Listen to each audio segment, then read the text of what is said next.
Hello, and welcome back to another episode of Raise the Vibe with Liz. Again, I'm your host, Liz Peterson, and this is Raise the Vibe with Liz podcast. And today I'm going to be interviewing Heather Ash Amara about her new book, Wild, Willing, and Wise. For those of you who aren't familiar with Heather Ash, a best-selling author, much beloved guide, philanthropist, and land steward, Heather Ash Amara, aka Ash, has spent the last 3 decades weaving together earth-based teachings and practical wisdom for creative, courageous, pragmatic, and compassionate change. She is the author of 9 books, including the best-selling Warrior Goddess Training series and the 7 Secrets of Happy and Healthy Relationships with Don Miguel Ruiz Jr. Her new book, Wild, Willing, and Wise, which expands on her 3 decades of teaching and mentorship and serves as a delightful invitation for those who want to live fully in the world, to be fiercely engaged, wildly creative, failingly experimental, wonderfully confused, seriously delighted, and compassionately vulnerable. I love all of those. Heather Ash, welcome to the show. Thanks so much, Liz. It's so great to be here with you and everybody. Such a pleasure to host you. I always ask my guests my first question, what was it that brought you to doing this work that you're doing right now today?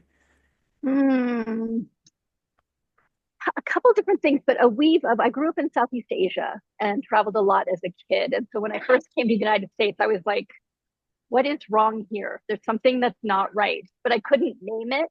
But I recognized later, I just felt the sense of disconnection that I had not experienced in Asia because people are so deeply spiritual and so connected still as a family. And I started into politics and got really into social justice work and then realized, okay, wait a minute, I'm burnt out. All my friends are angry. Nothing's changing. And that was when I started studying different spiritual traditions and just was so inspired by what I was learning. I wanted to share it. And that has continued to this day. Yeah. Wonderful. I want to touch on your book. So, your book, Wild, Willing, and Wise, what was it that had you sit down and write this book in comparison, of course, to, your other previous writings? I wanted to write something that was lighter and that was written with a sense of fun and joy. We were just coming out of the pandemic when I started writing the book, and I was actually working on a really serious memoir. And I looked at it and I was like, this is not what people need right now. This is not what I need to be writing. And I'd always studied the maiden mother crone archetypes. And so I just started circling back to what do we need now? And what I recognized simple, super simple, fun, that doesn't feel heavy, but also incredibly practical tools to help us right our boat. So I had the feeling sense that we were all like, it felt like we were like thrown out of a raft in the middle of a rapids and we are trying to figure out how to get back into the boat. So that's really what Wild, Willing, and Wise is. It's a reimagining of the maiden mother crone archetype and 3 guides to help us navigate the river of life more skillfully. Oh, I like that analogy. But first, let's dive into Mother, Maiden, and Crone because it's not just Mother, Maiden, and Crone. It is a rewriting of it so it reaches more people, both masculine and feminine. It's non-binary. So let's talk about that and how you weave that in instead of Mother, Maiden, and Crone or Maiden, Mother, and Crone into Wild, Willing, and Wise. Yeah, I when I first started writing the book, I was writing it as maiden mother crone, and I was like, I don't love this because it's usually age related and it's gender based. And I'm like, can I do this in a different way? And my agent was like, can you not use the word crone? I really dislike that word. And I'm like, I love that word. That's such a great word. She's like, nobody loves it but you. So that got me thinking, well, what would be another word? And the word wisdom came up. And I think that's where I started. I was like, okay, so wisdom. So what are 2 other words? And I've talked to a lot of people that feel like they've lost their wild, they've lost their connection to their own joy and their sense of willingness to experiment and make mistakes. So then I was like, right, wild, that's the maiden energy. And again, non-gendered and feels fun. And then the mother one, I sat for a long time with it. I'm not a biological mother, but I've mothered a lot of people and a lot of books. And I was talking to a friend, and she's like, well, who's more willing than a mother? like willingness. And I was like, that's it, willing. So those three archetypes are guides that we all have inside of us already. And we can also develop our capacity to hold them and tune them, because we can be in excess wild or deficient wild, excess willing or deficient, or excess wisdom, even excess wise or deficient wise. So it's a fun dance between the three of them. I love it because looking back in the past all my life and then shooting forward into my future or looking at, the women that I had in my life that were older and that are older, we have this wild, that this thread that can run throughout our entire lives, this willingness that we can step forward into, and this wisdom that we can bring forward from our experiences. So I really want to dive more into this and, talk about this a little bit more, like what does this wild look like, and willing, and the wisdom, and how can we bring it forth in our lives? Because I think, especially since the pandemic, a lot of people are kind of experiencing a slump. There's a lot going on energetically in the world right now. So we're finding it hard to step forward because we're also tired with the amount of energy that's coming in and content. So bringing that forward within ourselves, what can inspire us in that way? Absolutely. Yeah. We have so much decision fatigue right now, and just general exhaustion and overwhelm of like, what's next? How do I show up? And so these energies are even more important. Our wild energy is it's our willingness to explore and to try new things and to play. And when we're in our wild, when we're balanced in our wild, we're willing to make mistakes and try again. And there's this energy of wonder and awe that we bring to everything that we do, and possibility, like, oh, what'll happen today? So that's balanced wild.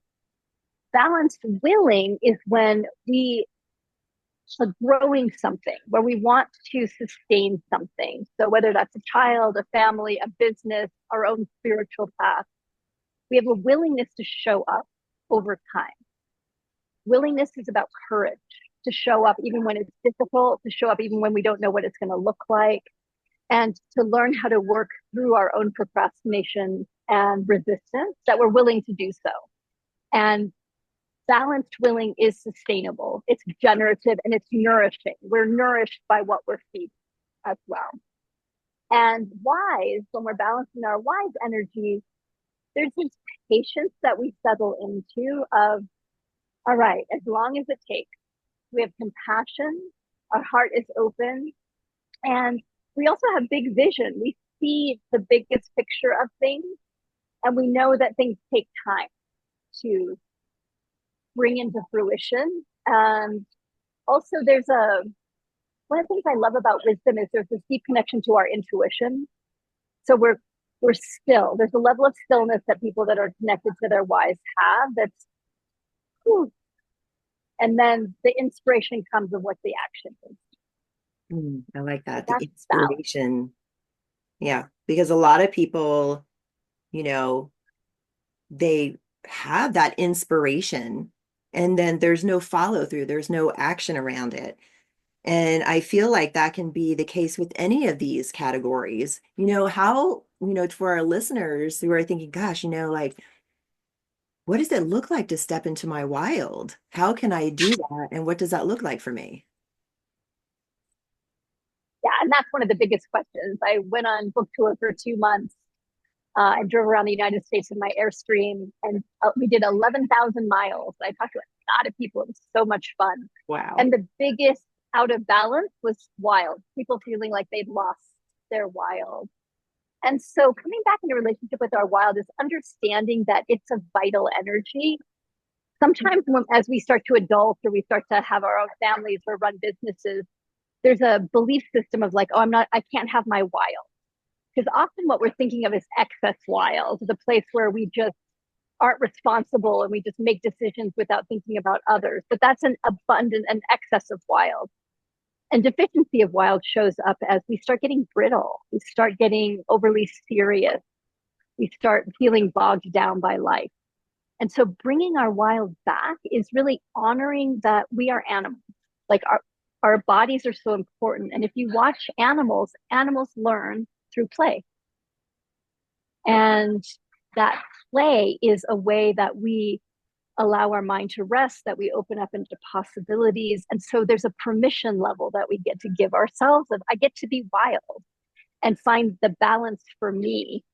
And so one of the things I do in the book is I list a lot of different ways to reconnect with your wild, from like finger paint to go for walks and sing silly songs to go watch a fun movie with your friends and laugh a lot, so that we can take these little actions that start awakening that energy that's already inside of us.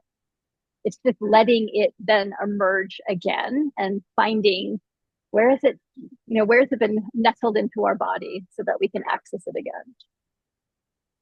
Oh, so good. And I love that you mentioned the word permission because a lot of times, when we become adult and we start adulting, like we don't give ourselves permission to do these things. Everything is Yeah, so serious and everything is so busy, and we're focused on our families or our work or whatever it might be, and we're not giving ourselves permission. I think there's almost like this societal oppression of permission to be able to do these things. there absolutely is. And we have to be willing to go through our own discomfort of like, oh my gosh, what will people think of me? Or is this okay? Or, am I not going to be taken seriously now if I do this? Can I give myself the time? Like, we have to know that it might be uncomfortable at first and feel awkward, and it gets easier, and it's going to improve every part of our life. It's going to improve our relationship with ourselves. It's going to bring that joy back that so many of us have lost. And it doesn't have to be like a big thing. It can be a very little thing of reconnecting with our senses.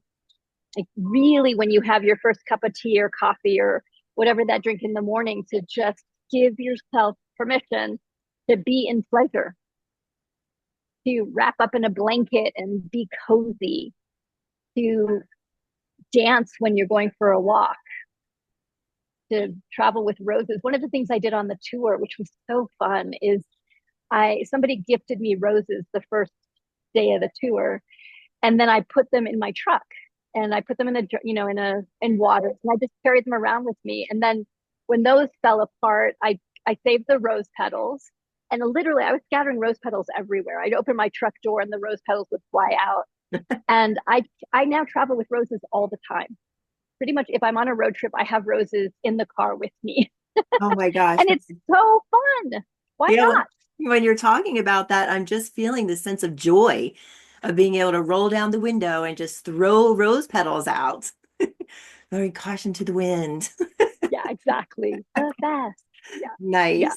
Nice. Yeah. And I have And a great story that happened recently of being in excess wild, like perfect balance of wild and excess wild, where I went to Scotland and I just needed a break, and I didn't tell anybody where I was going. It was such a great wild adventure. And I'm like, I'm going to my hidey hole. I'm not telling anybody where I was. I unconnected people, so people couldn't track me because I have a lot of people tracking me. I unconnected my maps or whatever it was. And and then my phone wasn't connected. And I was like, oh well, I don't need my cell service. Well, it was fine until I got a flat tire on the way to the airport at 5 a.m. in the morning. no. And I went to pick up my phone and I'm like, okay, bad choice. That was an excess wild moment. Don't do that again. And there was no punishment, but there was just this awareness of like, you went too far, girl. Now you're going to pay the consequences. And then I literally set my intent. This is where willing is so beautiful. I'm like, I need to be on that plane. I was going to teach, so I had to get on that plane. I need to be on that plane. It's 5 a.m. in the middle of suburbia Scotland, and I don't know where I am, and I don't Wow. have a way to contact anybody. And the willing was, I don't know how I'm going to do this, but I'm going to do this. I will take action. We will figure this out. And I just started walking, and I literally was like, left or right, left, go. And I found somebody, this delightful woman who was scraping ice off of her car. And I was like, hi, can I borrow your phone? She goes, are you okay? And I was like, yeah, I just have a flat tire. And so it worked out perfectly. I ended up abandoning the car, getting on the tram, getting myself to the airport, begging for forgiveness. But it was such a beautiful moment of understanding I'd had a wonderful, wild time and I had gone too far. and that I needed to course correct next time, period. And then having the willingness to like, I will figure this out. I will figure, and I did. And that the wisdom too was that willing and wise work so good together. Because when you're willing to take action, even if you don't know exactly what, and listen, then the wise can come in. And my intuition was really clear. So I knew what to do next, and it all worked out. What a fantastic story and a great example, like you were saying, about you released, you took action, you followed your intuition, and everything ended up to be fine. That's beautiful. That's beautiful. And the courage to be able to do it, to not be sitting there with your phone and be, in resistance or fighting yourself or anything like that, but willing to surrender to the process that you found yourself in the moment. So let's go ahead and transition into that willingness and what that looks like in our lives, because a lot of times, we do have these opportunities or these situations like come up in our lives, and it is surrendering to that willingness and be able to follow through. Yeah, I think one of the biggest things with willingness is the remembering that being willing doesn't mean you know what it's going to be like or how it's going to show up. And that when we're really willing, we are in relationship with ourselves at a deep level. Willing is about self-intimacy. So we can guide ourselves, not out of judgment and criticism and comparison, which is how we normally, most of us guide ourselves through fear without recognizing it. And the willingness to learn a new way of like, how do I support this human out of love? How do I support this human to take action, even when they're in resistance or when they're in fear? And that because we're in relationship with ourselves, willingness is then also being in relationship with life. I'm willing to be in relationship with life, with what life is bringing me. I'm also willing to be in relationship with other humans, with where they're at, not where I think they should be. And so there is that level of surrender, like you said, Liz, which is so true. I love that we're surrendered to, I'll take action and I don't need to know what the next step is. I'm just willing to show up. And I'm willing to be courageous, even if I'm afraid. Oh, so true, so true. And it's the showing up, the willingness to show up for ourselves. Because how often do we not show up for ourselves? Or we think that we don't have permission, again, with the permission to show up for ourselves.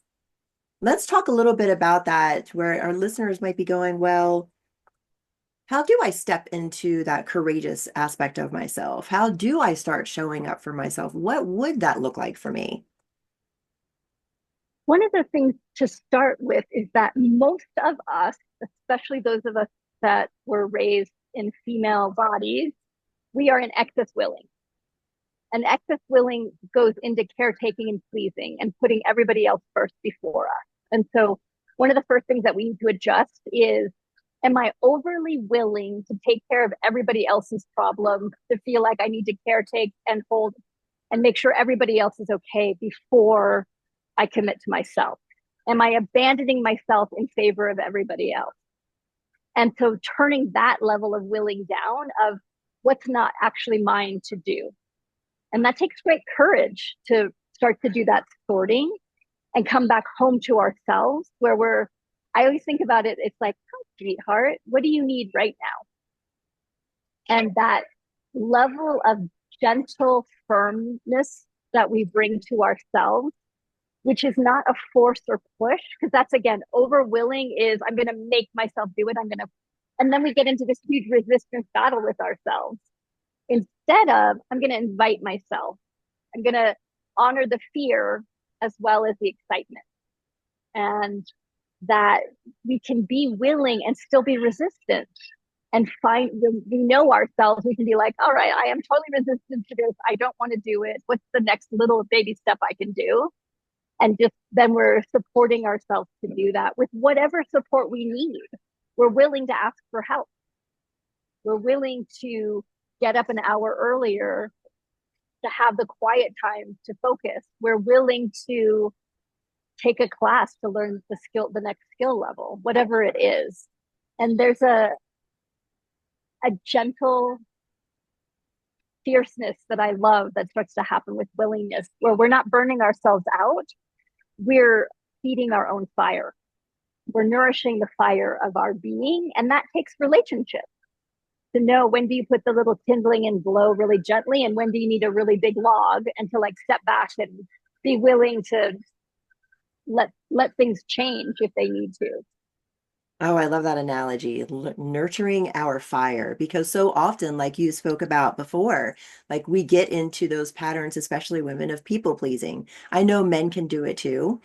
And Absolutely. yeah, to be putting everybody else first and putting yourself on a shelf and not even thinking about yourself after some time of doing that. It just becomes a pattern or a program for yourself that you're doing for other and not considering yourself. And I think that filling your cup up first so you can be there for everybody is, like you said, like knowing what brings me happiness, what brings me joy, what fills me up. Am I nurturing my fire? Am I blowing on the kindling, the little spark, to keep my fire going? I think that's so important for that self-love and self-care to be nurturing ourselves. So then we can go out in the world and nurture others. It's like kind of feeding ourselves first, that age old, saying is put on your oxygen mask first, right? I Exactly. know tons of people say it, but it's so true. And I know in my life when I learned that, my life situation, my health, changed. I was tired, my adrenals were taxed, I really wasn't taking care of myself. And when I started doing that, I was really able to step forward and take care of everything better and and knowing it was okay, giving myself permission to put myself first every now and then. Yeah, I think that's important. So important. Yeah. Such a good skill for us to practice and be supported in. Mhm. So how can we, if we have been, people pleasing and taking care of others and not really nurturing ourselves, what are some steps that we can take to, step into that role of like caretaking ourselves for a change?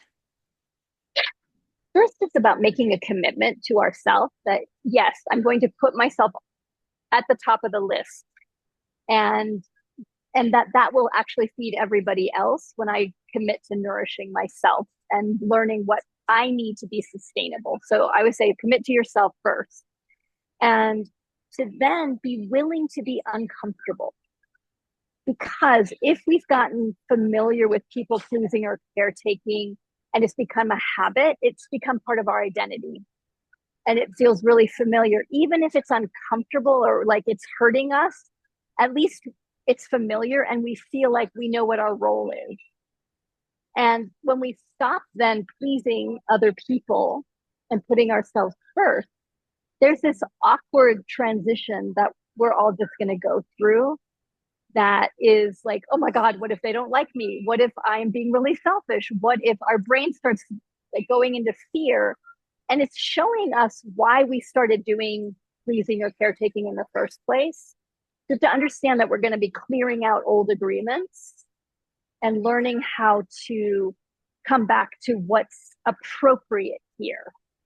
And it just takes time. So I always remind people, being uncomfortable or being afraid or feeling awkward doesn't mean you're doing it wrong. Sometimes it actually means you're on the right path because you're rewiring yourself to be in a more stable, sustainable relationship with yourself and others. I think that's a good thing to remember too, that rewiring. And like you said, it points out the why we were doing the people pleasing and caretaking to begin with. Let's talk a little bit about that because I think, we're stepping into a time where, we're shining the light on all of these places, the whys on why we do the things that we do.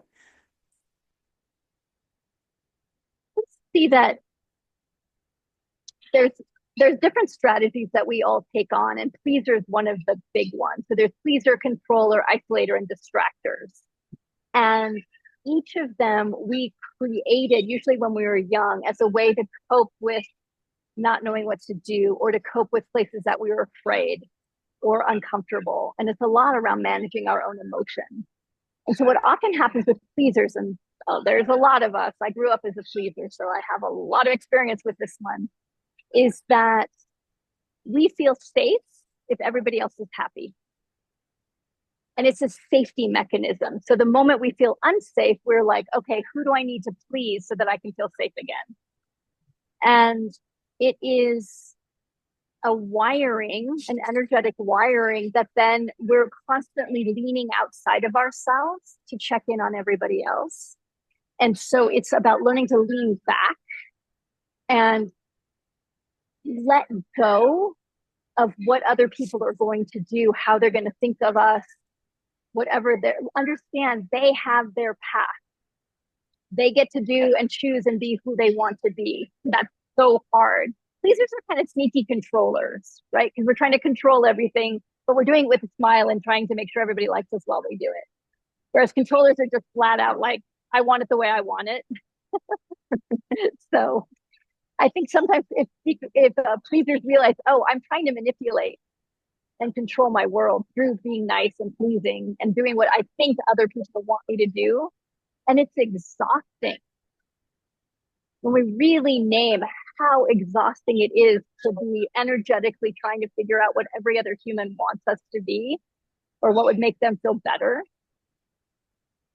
There's such this relief that we come back to ourselves. And it takes time. It's not going to be a quick fix.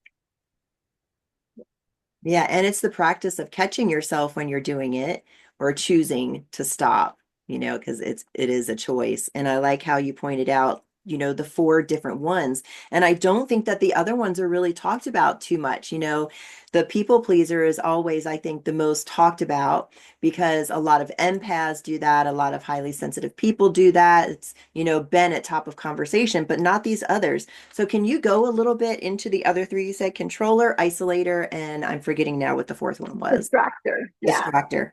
And controller. Yeah. So it's true. Pleasers are often like when you clean up the strategy, folks that had that strategy, they love being in service. They love like they're often healers or therapists or like there's some way that they're in service because it's part of their matrix. When it's cleaned up, it's sustainable and it's just out of joy rather than obligation or I have to fix the world and I have to fix everybody else. And there's a level of safety that we feel in our body to say yes to things and no to things. So the other three strategies, controller. So controllers, when the controlling aspect is cleanup, are actually really beautiful leaders because controllers are seeing a big picture of what's happening and they see how things fit together often. And when they're out of balance and it's safety, like what you'll hear controllers saying is, if everybody just did what I say, it would be fine. And there's this level of frustration that controllers have because they see how it should be done. And so they're constantly frustrated and trying to, again, manipulate and make things the way that it should be. But it's out of safety. When that gets cleaned up, there's a feeling into stepping into leadership and then encouraging other people to step into their leadership as well. There's a real beautiful balance that starts to happen. And then some of us are isolators, and you could be more than one. So often we have one main strategy, but people have, we're creative as humans. We can have multiple strategies. So isolators, if they feel uncomfortable, if they feel unsafe, they disappear physically or energetically. They can be in a crowded room and be gone because they've pulled their energy so far back. And the interesting thing about isolators is that they spend a lot of time alone. They actually need a lot of time alone. And they often have a really strong connection with the divine in some form because they've spent a lot of time and they're very deep. And so isolators often it's really hard for them to have just casual conversation. And if you can sit next to an isolator and be like, hi, what do you feel like is the most important thing in the world right now? Like if you can ask them a deep question, they'll engage and they'll be right there with you. And their strength is that level of time they've spent with themselves. They usually know themselves very well, and they often have a strong connection to the divine. You can often choose to, see the isolators by they're the ones that are like, I love cats, but humans, not so much. Right? I love how you're pointing out the balanced versions of everyone, HeatherAsh. Yeah. Thank you for doing that. I think that people need to see that side as well. Yeah, please continue with the distractor. Yeah, that there's gifts for sure with all of them. Mhm. Distractors. So if they feel uncomfortable or unsafe, they will make a joke. They will point, divert everybody's attention, divert their own attention. And it's interesting because as a society, especially in America, we're being trained to be more and more distracted. Wow. And so all of us have a level of distraction that we're doing because of what's happening in social media and how quickly things are moving. And we have to really retrain ourselves to be able to just be still. And the superpowers of distractors is that they're incredibly creative and they can often hold multiple divergent concepts together at the same time. They're often incredible artists or thinkers. And the challenge with distractors is to come back into the present moment because they're often like really scattered and they feel that they have like a million projects, none of which are completed. And so there's a level of longing that distractors have to complete something, to have focus. So interesting. That sounds a lot like that ADD personality that's got a lot of tabs open in their mind or a lot of projects going on at the same time, and then none of them getting finished or no follow through on those tabs that are open on their phone or in their mind. Really Yeah. interesting.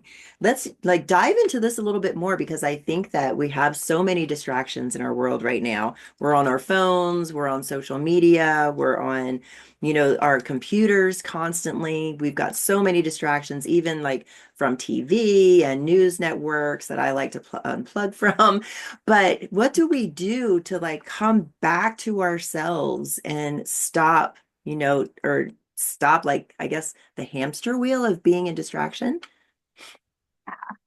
And this is where whys can come in because when we're connected to our whys, we're connected to our intuition. And in order to be connected to our intuition, we need more spaciousness in our being.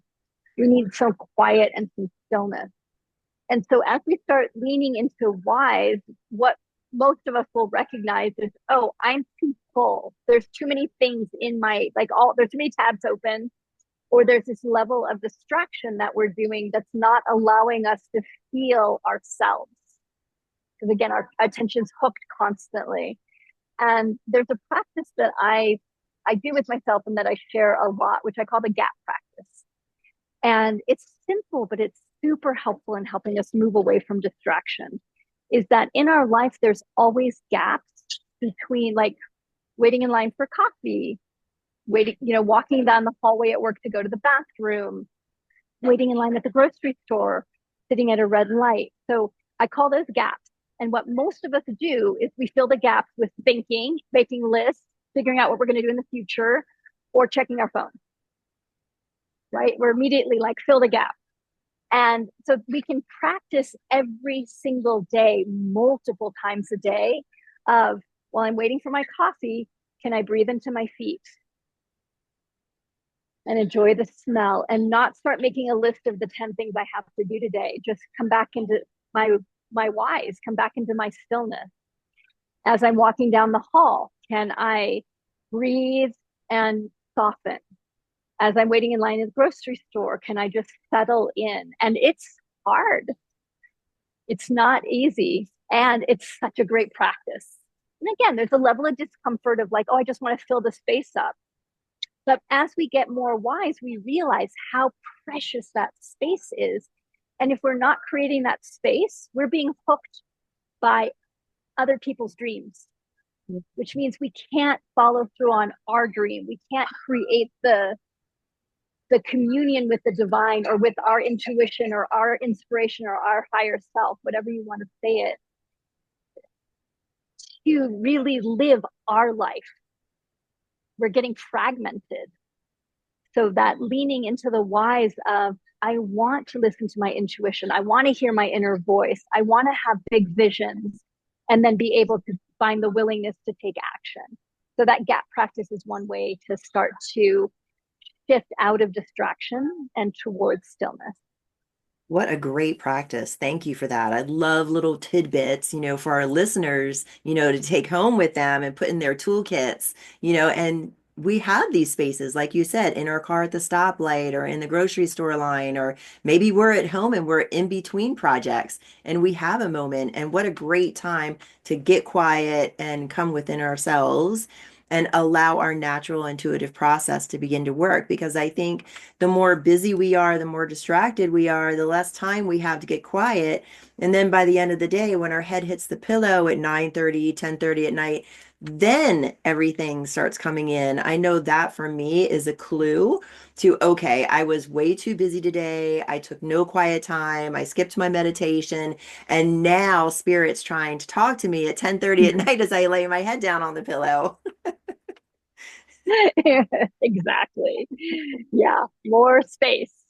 Yes. So bringing more space into our life. And I like how you're weaving through the wild and, the willingness to do something and then tapping into our wise. So let's segue into that wise, that wisdom self, that intuitive self. And I think it's really important as we're bringing in the divine feminine more fully into our lives right now, bringing in that wisdom. And it's not just for our elders, it's for our entire life because we all have internal wisdom from our experiences. And how can we bring that forth not only for ourselves, but for other people as well?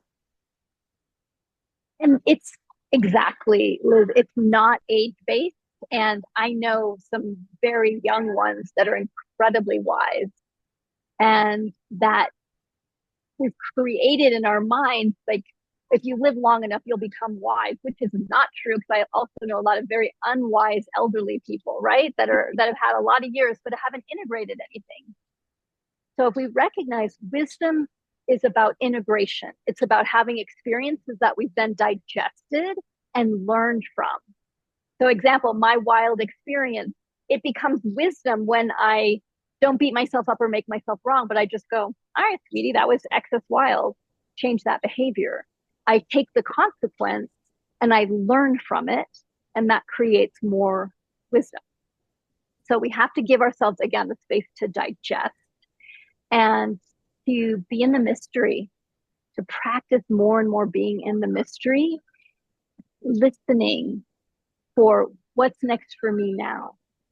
What where do I what's my intent and how do I lovingly open even bigger than I can dream? It's such a beautiful thing of being involved, being connected with our wisdom. And that we can also start looking around for where is their wisdom. So one of my favorite teachers around wisdom is the Douglas fir grandma tree on the land that I steward.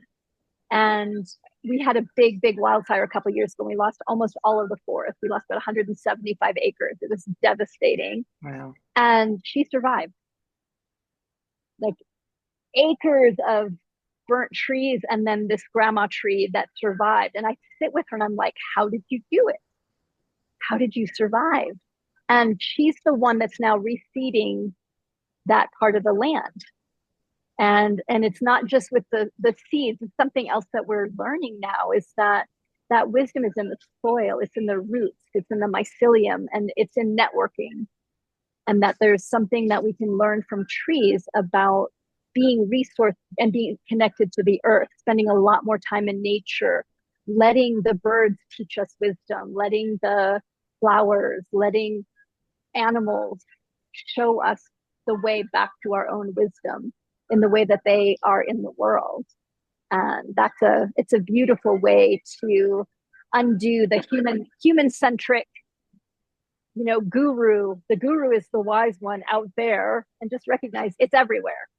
We just have to look for it and also look for it and cultivate it inside of ourselves. Mm, that is so beautiful, Heather Ash.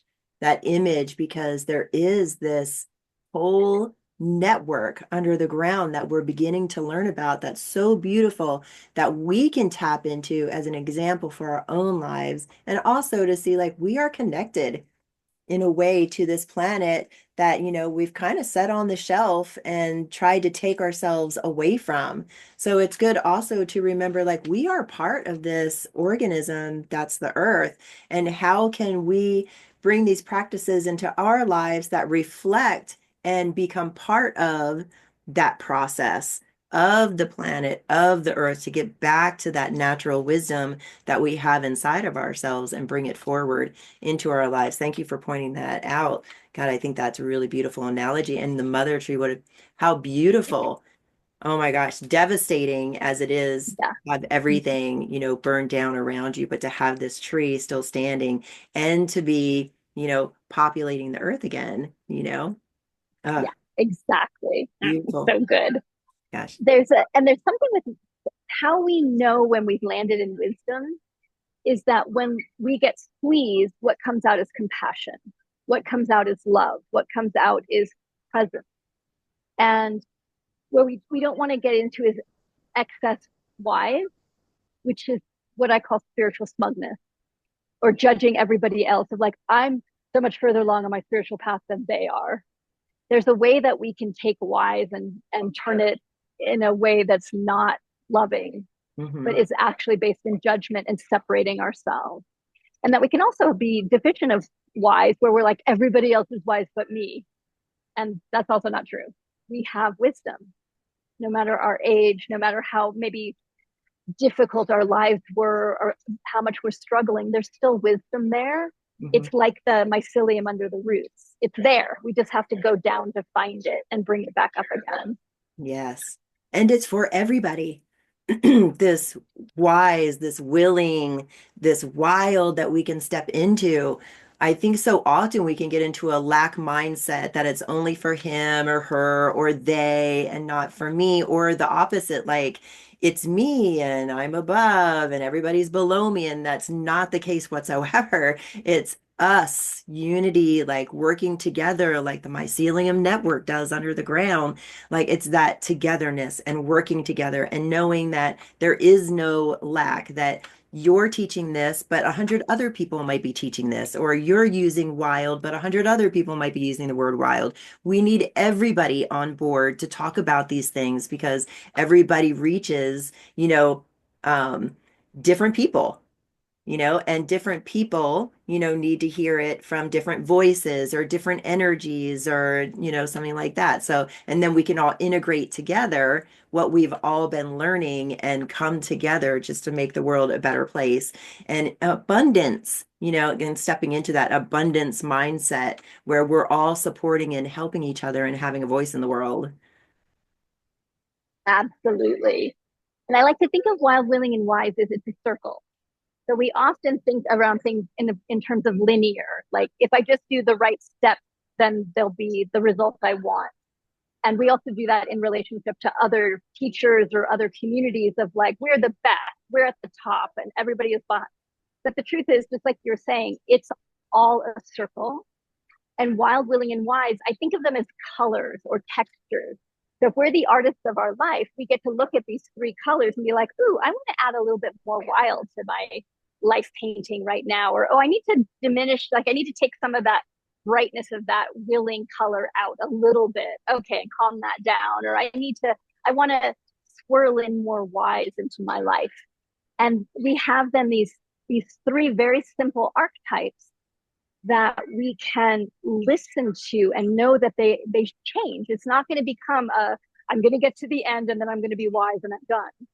It's going to be a circle where we're constantly balancing and playing with and exploring and learning about ourselves in the world with each of those different energetic, and that we also then rest into, and people are doing similar things in different ways. And how beautiful is that, like to love other people's artistry instead of making them better or them worse. We're all doing the thing and it's beautiful.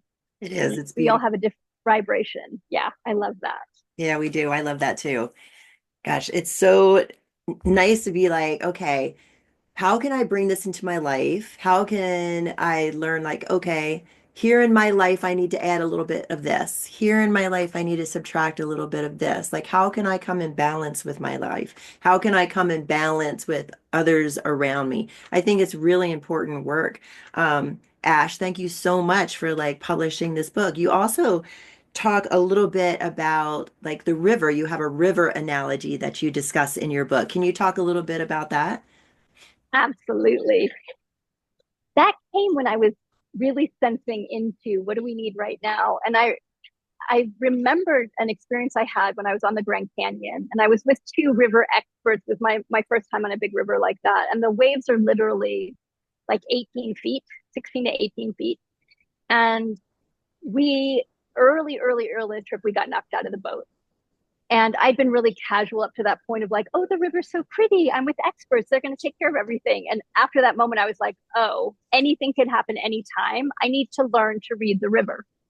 You need to learn to understand, knowing we still might get capsized. It was a 2-week trip, so there was a long, lots of time to learn about the river. And the river is such a great metaphor because we're learning, you can learn skills to be better through a rapid, be more skillful through a rapid. I want to say better, but be more skillful through a rapid. And there's places where there's eddies where you can get caught in these circles and keep thinking your way. Like, if I just keep thinking about the same thing, maybe I'll get out of it. But no, you're stuck in an eddy.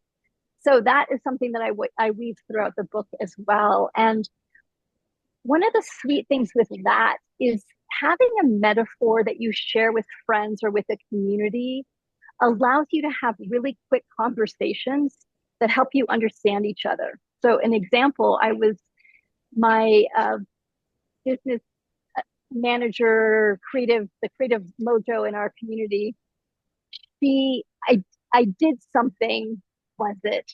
I was struggling with something in the business, and she wrote me one day and she's like, all right, I need to know, are you in or out of the boat? Pick. Are you in or out? And I was like, oh, damn it. And I had to really look at myself, and I realized there was a part of me that was constantly trying to jump out of the boat. So I was feeling overwhelmed. And I'm like, I just want somebody else to run this business, and I'm tired. And it was a 5-minute conversation, and it just shifted me completely. I was like, I'm in the boat. Let's do this. And so there didn't have to be this huge discussion. It was, and I do this with myself regularly now, where if something happens, I'll check in and say, are you in an eddy, sweetheart? How's your boat? Are you paddling upstream? And there's this in the book, I've made a bunch of funny quizzes in it. I curse a lot in the book, and it's really fun. But there's quizzes of like, where are you in relationship to the river of life? Are you paddling upstream? Do you feel like you're drowning? Are you trying to like save everybody else's boat, paddle everybody else's boat? And so it's a great way for us to learn, where am I right now? And then to know we can gain skill so that we don't get capsized as often, so that we know how to get out of eddies, so that we can address what's happening in the moment from a place of honesty so that we can course correct. What a great analogy. And I like that. And I like the questions that you pose too, because I think it's important that we're always asking ourselves these questions because we're not really taught that. We're taught, have a goal, move forward, push through, overcome your fears, do this, do that. So it's nice to have those check-ins.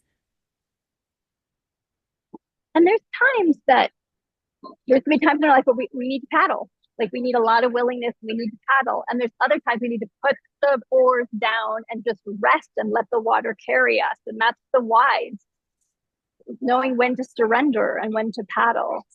And there's also times we need to just jump naked into the river and play. And that's the wild. So bringing Oh, all I three love that. qualities in. Yeah. That's great. And God, again, like knowing when to paddle, knowing when to surrender, knowing when to jump in naked. I think that's really important, especially the like surrender part, because I think that a lot of people are so busy paddling that they don't allow themselves to surrender as much. I know surrender for me has been a word that's been popping up all this last week, and everything that Spirit has been bringing to me has been around surrender. So I think maybe surrendering into this next year of 2025 and what does that look like for us and asking ourselves those questions instead of, just letting life happen to us, you know, participate in life. What is my life going to look like? Asking ourselves, being inquisitive with ourselves. And I think so much of good self care is asking ourselves better questions or more engaging questions. So if we watch our minds, often what happens is our mind will be like, why me? Why is this happening? What did I do wrong? Why aren't they doing this? And we can often go into blame and shame and guilt and judgment. And those are all of those qualities are based in fear and scarcity. There's not enough. I have to do it right. And when we start to shift the questions, instead of what's wrong with me? Why didn't I do that right? It can even be the same question, but it's how we're asking it. So if we say something like, I'm trying to think of the right word, but like, what's wrong with me? There's this judgment, but we can also be like, what's wrong with me? Out of curiosity. And that opens the door to then insight and information that we can then use for our next step. So I always love to ask myself questions of what sort of support do I need right now? What would help me surrender? How can I feel more secure?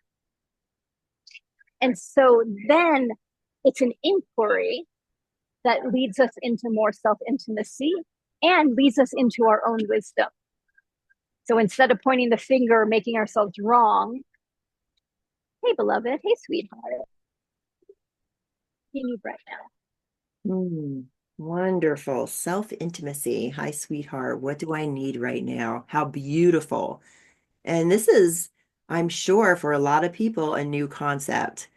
Self-intimacy. Heather Ash, can you talk a little bit more about self-intimacy and how we can bring that more fully into our lives?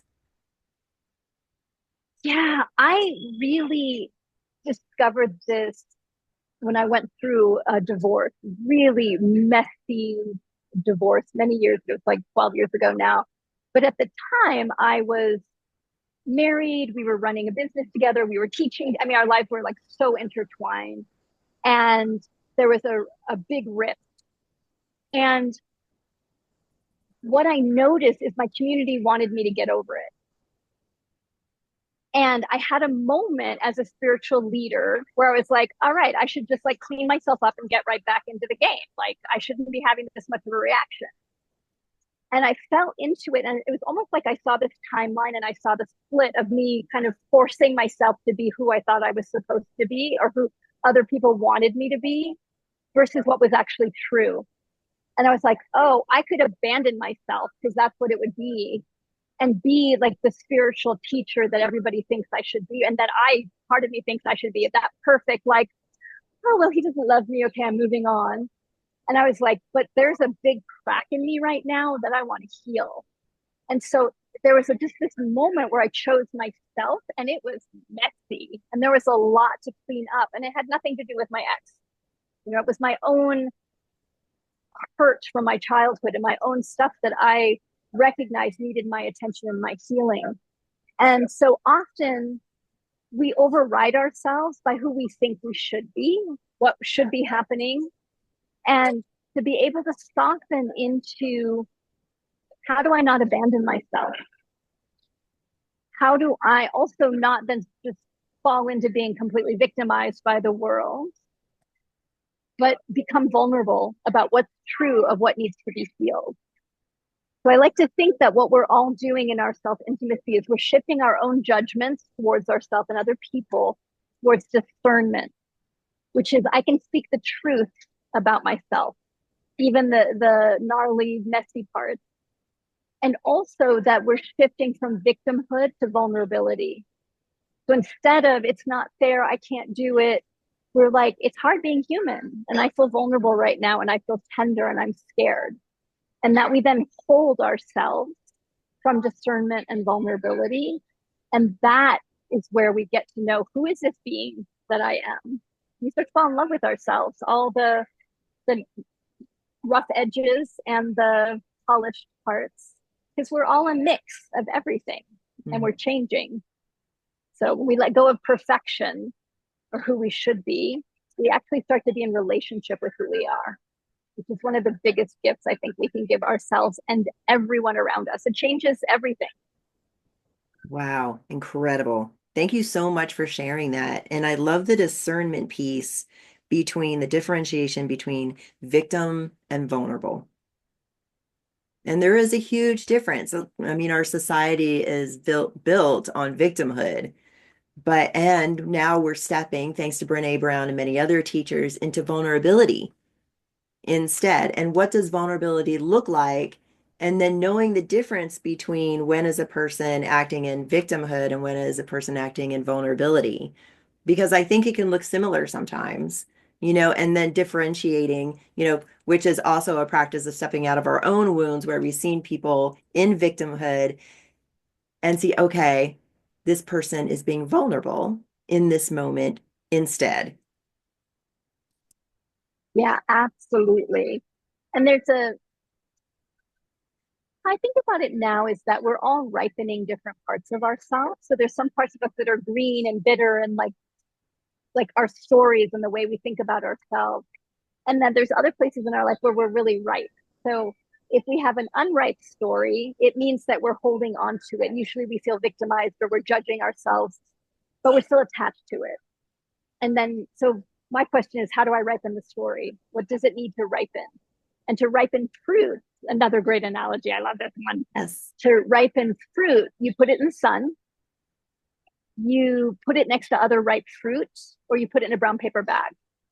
So when we're ripening our own stories or the old agreements that we have or the ways that we perceived ourselves that are not helpful, that are based out of victim or judgment, talking to someone who's like sunshine can change everything.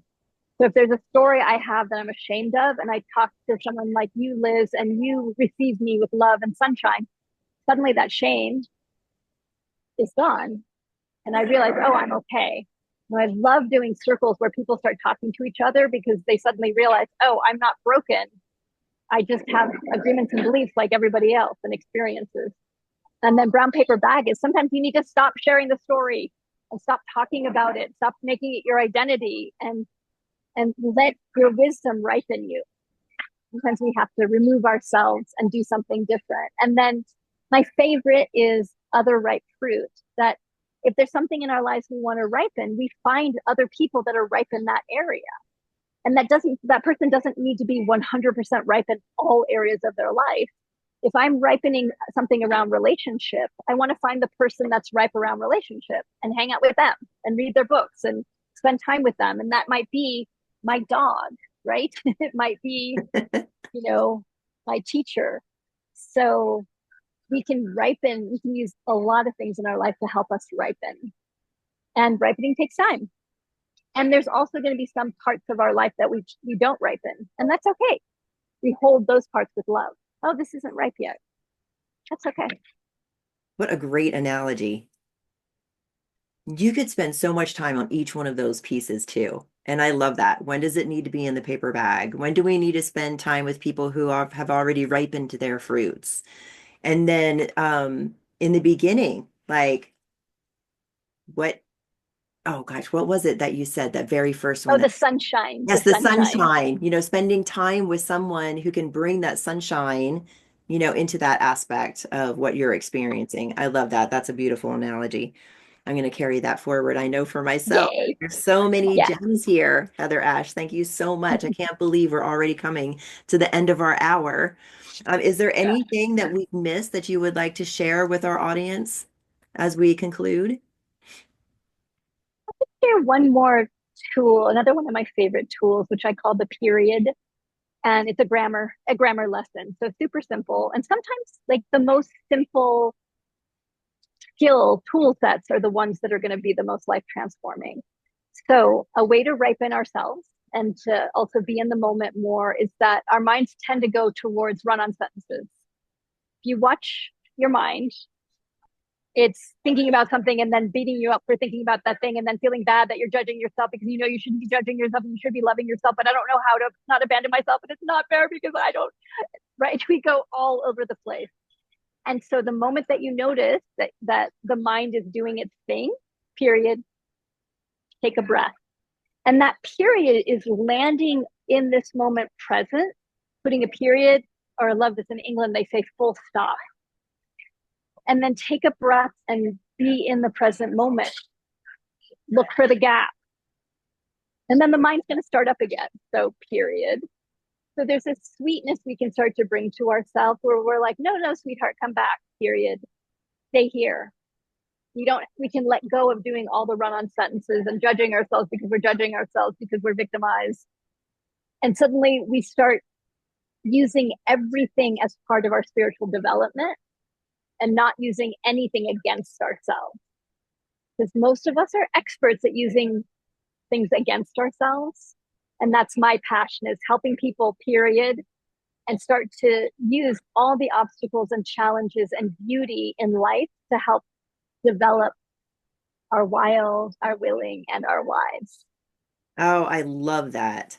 Thank you so much for that skill. What a great thing to put in our toolkit to know when our mind is getting carried away, when to put the period there, when to instill the gap. Brilliant. I love it. And then you can flip the switch, as I like to say, into something else. Because when we start to ruminate, we're only hurting ourselves. Usually what we're ruminating about isn't present with us. So that's a form of self-harm. So learning how to put that period there, that's awesome. HeatherAsh, thank you so much. And my final question that I always ask my guests, what is a jewel of wisdom that you would like to leave our guests with today?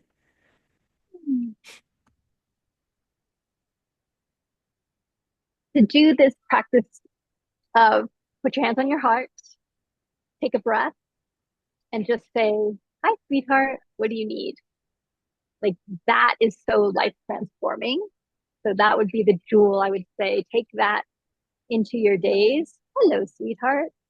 What do you need now? I love that. That's beautiful. And what a great check-in. HeatherAsh, thank you so much for joining me. It's been such a pleasure to host you. Can you share with our audience how they can reach you and possibly any offers that you're having right now? Yeah, absolutely. So I'm on Facebook and Instagram, HeatherAsh Amara, and the website's warriorgoddess.com. I also have for people that are readers, I have an amazing Substack called Out of the Fire, that's like long form writing. And I have a lot of online stuff, including several free giveaways and what are we calling them? Anti-resolution challenge. So I do a bunch of challenges around this time of year just to help us stay focused on closing out 2024, opening into 2025. So you can learn more about what's coming up warriorgoddess.com. Wonderful. And that all sounds wonderful. And what a great way to start the year. Oh HeatherAsh, God, thank so you so good. much. Yeah, brilliant. Everybody, HeatherAshAmara.com and on social media. HeatherAsh, thank you so much. Such a pleasure. Thank you. Thanks so much, Liz. Thanks for all that you do.